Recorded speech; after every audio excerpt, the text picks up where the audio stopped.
Assalamualaikum warahmatullahi wabarakatuh. Perkenalkan, nama saya Eka Latifatul Hasanah. Saya dari kelas PA semester 4 Prodi PGMI, STAI Al Anwar Sarang Rembang. Di sini saya akan sedikit menjelaskan materi tentang panduan praktis dalam menyusun proposal penelitian langkah demi langkah. Selamat menyaksikan.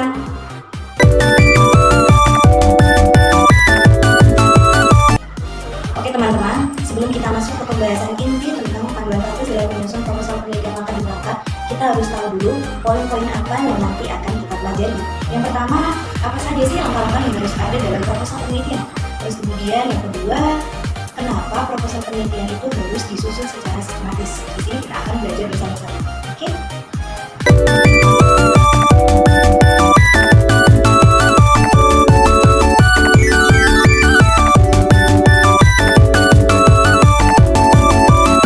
Langkah-langkah yang harus ada dalam proposal penelitian. Yang pertama yaitu menemukan permasalahan yang akan diteliti. Dan yang kedua yaitu mempelajari struktur proposal penelitian.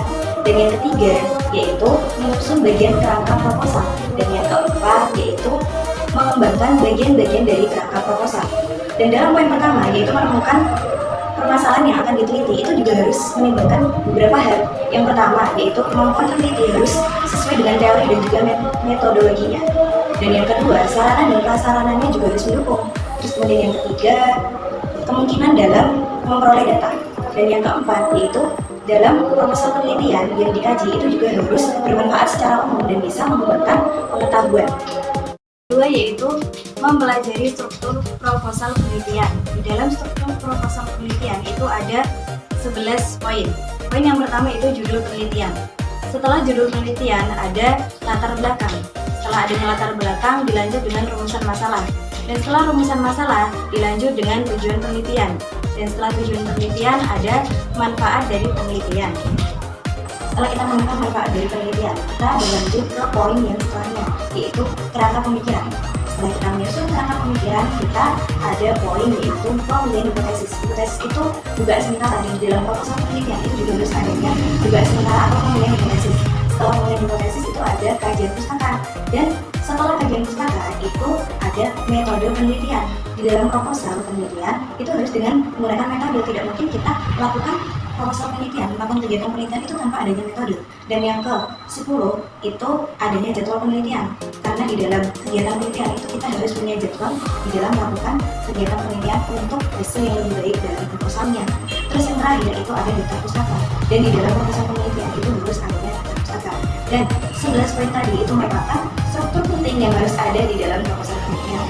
Yang ketiga yaitu kerangka proposal penelitian.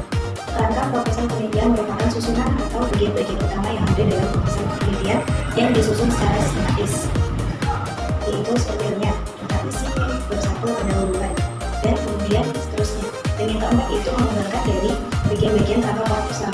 Dari bab 1 yang isinya pendahuluan itu nanti pendahuluan isinya apa saja nanti disebutkan di dalam poin pengembangan bagian-bagian proposal penelitian.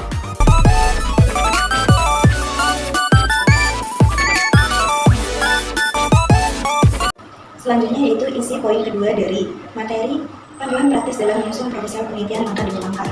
Poin yang kedua tadi itu kenapa proposal penelitian itu harus disusun secara sistematis. Yang pertama, karena mengikuti ketentuan struktur yang telah ditetapkan.